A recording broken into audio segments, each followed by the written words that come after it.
নমস্কার। পুরাণ পরম্পরায় আপনাদের সবাইকে জানাই স্বাগত। সমস্ত পূজার্চনায় ভক্তিই সর্বাগ্রে।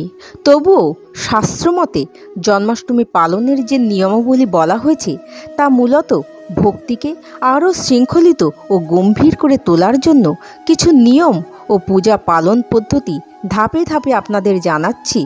ভগবত ও হরিভক্তি উল্লাস এবং গৌড়ীয় বৈষ্ণব আচার অনুযায়ী জন্মাষ্টমীর দিন অষ্টমী তিথি সূর্যোদয় থেকে পরের দিন সূর্যাস্ত পর্যন্ত উপবাস পালন অবশ্যই কর্তব্য।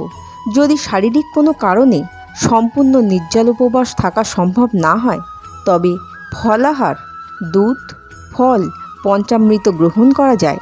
মাংস, পেঁয়াজ, রসুন, শাকাহার সম্পূর্ণ বর্জনীয়। স্নানের কিছু বিধি নিষেধ এখানে বলা হয়েছে। সকালে গঙ্গার জল বা পবিত্র জলে স্নান করে নতুন বস্ত্র বা শুদ্ধ বস্ত্র পরিধান করতে হবে। ভগবান শ্রীকৃষ্ণের জন্মাষ্টমী ব্রত পালনের সংকল্প গ্রহণ করে মন্ত্র উচ্চারণ করতে হবে এবং অবশ্যই আপনারা জন্মাষ্টমীর দিনে শ্রীকৃষ্ণের জন্মকথা পাঠ করবেন। শ্রীমদ্ ভগবতে দশম স্কন্ধের 2য় অধ্যায়ে এর সম্পূর্ণ বিস্তারিত আলোচনা আছে। হরে কৃষ্ণ মহামন্ত্র বা ওং নমঃ ভগবতে বাসুদেবায় এই মন্ত্র অবশ্যই জপ করবেন। মন্দিরে বা গৃহে কিভাবে পূজা করবেন? একটি পবিত্র স্থানে শ্রীকৃষ্ণের বালক মূর্তি বা ছবি স্থাপন করবেন। গোপালকে সোনার, রূপার বা পিতলের সিংহাসনে বসাবেন। পূজার অন্তর্ভুক্ত আবাহন বা আচার্য বন্দনা করবেন। তারপর আবাহন বা আচার্য বন্দনা করবেন। পঞ্চামৃত স্নান যেমন দুধ, দধি, ঘি, মধু এবং গঙ্গার জল এবং সুগন্ধি জলে তাকে স্নান করাবেন। তারপর নতুন বস্ত্র, অলঙ্কার, চন্দন ও ফুল প্রদান করবেন। তুলসী অবশ্যই নৈবেদ্যে নিবেদন করবেন। তারপর ধূপ এবং দীপ দিয়ে তাকে আরতি করবেন। নিশীথকালে যখন ভগবানের জন্ম হয়েছিল ঠিক সেই রোহিণী নক্ষত্র এবং মধ্যরাত্রিতে দীপ জ্বালিয়ে ভগবানের আরতি করবেন। শঙ্খ, ঘণ্টা, কাঁসর ধ্বনি দিয়ে, জয় কানাই জয়ের ধ্বনি দিয়ে তাকে আরতি করবেন। পরদিন প্রভাতে বা সকালে উপবাস ভঙ্গ করবেন। পরদিন প্রভাতে বা সকালবেলায় যথা সময়ে পারণ করবেন এবং পারণের পর আপনারা বিশেষ করে যদি দান করেন তাহলে খুবই উন্নতি লাভ হয়। যেমন বিশেষত শিশু ও ব্রাহ্মণ ভোজন এবং বস্ত্র ও দক্ষিণা প্রদান করা।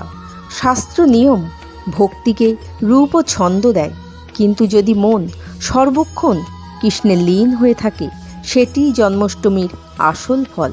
এমনকি সহজভাবে কীর্তন, ভগবত পাঠ ও ভোগ আরতি করলেও শ্রীকৃষ্ণ খুবই তৃপ্ত হন। শাস্ত্রমতে শ্রীকৃষ্ণের ভোগ তালিকায় 56 পদের নাম আছে, কিন্তু জন্মাষ্টমীতে আবশ্যিক ভোগ কয়েকটি আছে যা ভগবত ও পদ্মপুরাণে সরাসরি উল্লেখ আছে। শাস্ত্র, গৌড়ীয় বৈষ্ণব আচার ও পুরাণ অনুযায়ী জন্মাষ্টমীতে শ্রীকৃষ্ণের আবশ্যক ভোগ দ্রব্যগুলি হল দুগ্ধজাত দ্রব্য, দুধ, গাভীর দুধ শ্রেষ্ঠ এবং দই তাজা ও ঘন, আর মাখন সাদা, নোনা ছাড়া, এবং ঘি শুদ্ধ গাভীর। এগুলি শ্রীকৃষ্ণের অত্যন্ত প্রিয়। ফল ও শুকনো ফলের মধ্যে আছে মৌসুমি ফল যেমন কলা, আঙুর, আপেল, ডাবের জল, বেল, খেজুর এবং টক ছাড়া আঙুর।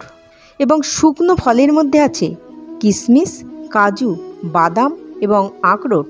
প্রধান অন্নভোগ আটার রুটি বা ময়দার লুচি, ছোলার ডাল বা মুগ ডাল, ছাতু, গুড় সহ গোপালের ভীষণ প্রিয় চিঁড়ে দুধে ভেজানো বা গুড়ে মিশিয়ে মোয়া, খই এবং গুড় দিয়ে তৈরি। এবং প্রতিটি ভোগে তুলসী পত্র আবশ্যক, কমপক্ষে একটি পাতা, কারণ তুলসী ছাড়া ভগবান ভোগ গ্রহণ করেন না। জন্মাষ্টমীতে বিশেষভাবে মনে রাখবেন মধ্যরাত্রিতে জন্মলীলার পর মাখন, দুধ, দই, ঘি, মধু এবং পান কাজল মিশ্রিত পঞ্চামৃত ভোগ দেবেন। সম্ভব হলে গোপাল ভোগের সঙ্গে খেলনা, গোপাল অলঙ্কার নিবেদন করবেন, কারণ এটি তার বালক রূপ ভক্তিকে আনন্দ দেয়।